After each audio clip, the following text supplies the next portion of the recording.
We've seen a lot of movies from filmmaker Judd Apatow over the years. He's brought us movies such as The 40-Year-Old Virgin, God! Sucker motherfucker! You Knocked Up, Do we have sex? Yeah.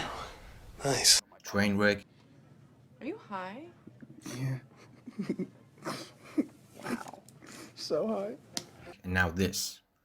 Welcome to Movie Wise. Today we're going to take a look at Judd Apatow's latest movie, The King of Staten Island. The thing I like about Judd Apatow is that he always tries to go for something serious in his movies, even though almost all of his movies are actually comedies. They make you laugh, but at the same time, they make you think because they have some drama elements in them, which sometimes make them quite serious. Take Knocked Up as an example. It's the story of Ben, a jobless guy, played by Seth Rogen, and Allison, a media personality played by Katherine Heigl. They have a one-night stand which leads to an unintended pregnancy. I have something I really need to tell you. I'm pregnant. With a baby? Yes. Then what are you hitting on me for? In the beginning of the movie, we can understand that neither one of them is ready to be a parent. But as the movie goes on, we can see them grow up and accept their responsibilities as parents and handle the situation as good as they can. Or at least try. See, Knocked Up is super funny, but kinda serious at the same time, and that's what makes it special. That's what makes it a comedy worth your time, and if you haven't watched it yet, I really recommend that you do. Now Apatow is back with this new movie. It's a comedy drama released just a couple of weeks ago. It was originally supposed to have a theatrical release. However, it was eventually released digitally due to the pandemic.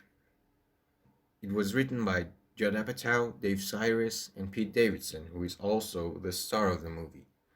The King of Staten Island is about a 24-year-old man named Scott who lost his firefighter father in hotel fire and has since been struggling with his death.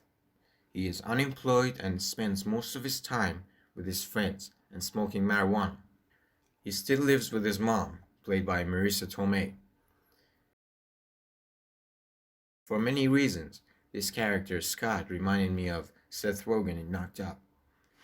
The movie is considered to be semi-autobiographical because Pete Davidson himself is from Staten Island, and his father was also a firefighter who died in service during the 9/11 attacks, and many other details of this story is actually based on Pete Davidson's own life. Pete Davidson's performance was great. He really manages this weird, complicated guy, though I'm not sure how much of his performance is actually acting. Some may even say that he's just played an alternate version of himself. Anyway, he's great in this movie, and I personally loved his performance.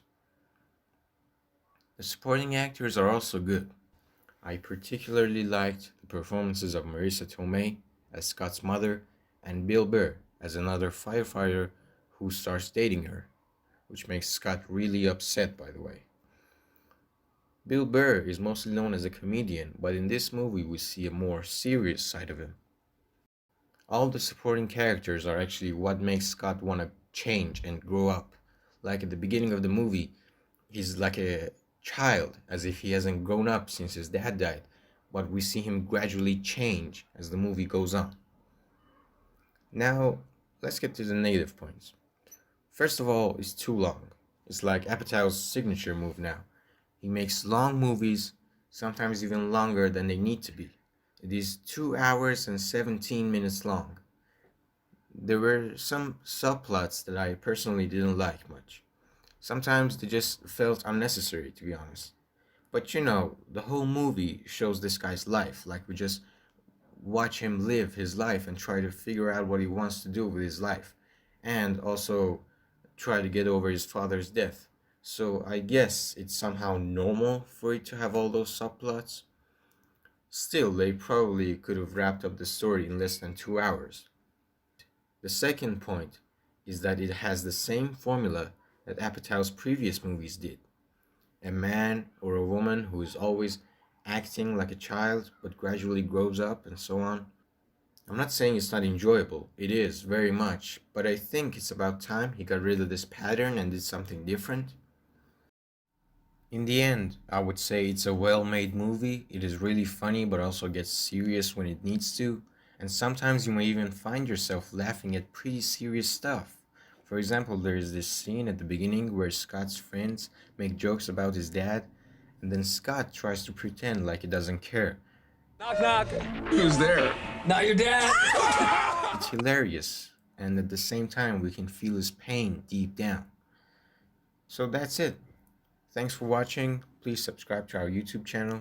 There are more videos coming up, and if you like the video, hit the like button. Also, tell us which Judd Apatow movie you like the most in the comment section below.